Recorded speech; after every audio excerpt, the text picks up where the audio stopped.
मेरे प्यारे देशवासियों, आज हम सबके जीवन में टेक्नोलॉजी का महत्व बहुत बढ़ गया है। मोबाइल फोन, डिजिटल गैजेट्स हम सबकी जिंदगी का अहम हिस्सा बन गए हैं। लेकिन क्या आप कल्पना कर सकते हैं कि डिजिटल गैजेट्स की मदद से अब वन्य जीवों के साथ तालमेल बिठाने में भी मदद मिल रही है। कुछ दिन बाद 3 मार्च को विश्व वन्य जीव दिवस है। इस दिन को वन्य जीवों के संरक्षण के प्रति जागरूकता फैलाने के उद्देश्य से मनाया जाता है। इस वर्ष वर्ल्ड वाइल्ड लाइफ डे की थीम में डिजिटल इनोवेशन को सर्वोपरि रखा गया है। आपको ये जानकर खुशी होगी कि हमारे देश के अलग अलग हिस्सों में वन्य जीवों के संरक्षण के लिए टेक्नोलॉजी का खूब उपयोग हो रहा है। पिछले कुछ वर्षों में सरकार के प्रयासों से देश में बाघों की संख्या बढ़ी है। महाराष्ट्र के चंद्रपुर के टाइगर रिजर्व में बाघों की संख्या 250 से ज्यादा हो गई है। चंद्रपुर जिले में इंसान और बाघों के संघर्ष को कम करने के लिए आर्टिफिशियल इंटेलिजेंस की मदद ली जा रही है। यहाँ गांव और जंगल की सीमा पर कैमरे लगाए गए हैं। जब भी कोई बाघ गांव के करीब आता है, तब एआई की मदद से स्थानीय लोगों को मोबाइल पर अलर्ट मिल जाता है। आज इस टाइगर रिजर्व के आसपास के 13 गांवों में इस व्यवस्था से लोगों को बहुत सुविधा हो गई है और बाघों को भी सुरक्षा मिली है। साथियों, आज युवा एंटरप्रेन्योर्स भी वन्य जीव संरक्षण और इको टूरिज्म के लिए नए नए इनोवेशन सामने ला रहे हैं।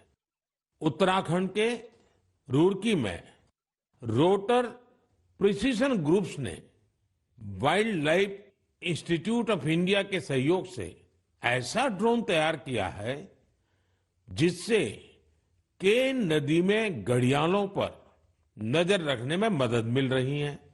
इसी तरह बेंगलुरु की एक कंपनी ने बघीरा और गरुड़ नाम का ऐप तैयार किया है। बघीरा ऐप से जंगल सफारी के दौरान वाहन की स्पीड और दूसरी गतिविधियों पर नजर रखी जा सकती है। देश के कई टाइगर रिजर्व में इसका उपयोग हो रहा है। आर्टिफिशियल इंटेलिजेंस और इंटरनेट ऑफ थिंग्स पर आधारित गरुड़ ऐप को किसी सीसीटीवी से कनेक्ट करने पर रियल टाइम अलर्ट मिलने लगता है। वन्य जीवों के संरक्षण की दिशा में इस तरह के हर प्रयास से हमारे देश की जैव विविधता और समृद्ध हो रही है। साथियों, भारत में तो प्रकृति के साथ तालमेल हमारी संस्कृति का अभिन्न हिस्सा रहा है। हम हजारों वर्षों से प्रकृति और वन्य जीवों के साथ सह अस्तित्व की भावना से रहते आए हैं। अगर आप कभी महाराष्ट्र के मेलघाट टाइगर रिजर्व जाएंगे तो वहां स्वयं इसे अनुभव कर सकेंगे। इस टाइगर रिजर्व के पास खटकली गांव में रहने वाले आदिवासी परिवारों ने सरकार की मदद से अपने घर को होम स्टे में बदल दिया है। ये उनकी कमाई का बहुत बड़ा साधन बन रहा है। इसी गांव में रहने वाले कोरकू जनजाति के प्रकाश जामकर जी ने अपनी 2 हेक्टेयर जमीन पर 7 कमरों वाला होम स्टे तैयार किया है। उनके यहाँ रुकने वाले पर्यटकों के खाने पीने का इंतजाम उनका परिवार ही करता है। अपने घर के आसपास उन्होंने औषधीय पौधों के साथ आम और कॉफी के पेड़ भी लगाए हैं। इससे पर्यटकों का आकर्षण तो बढ़ा ही है, दूसरे लोगों के लिए भी रोजगार के नए अवसर बने हैं।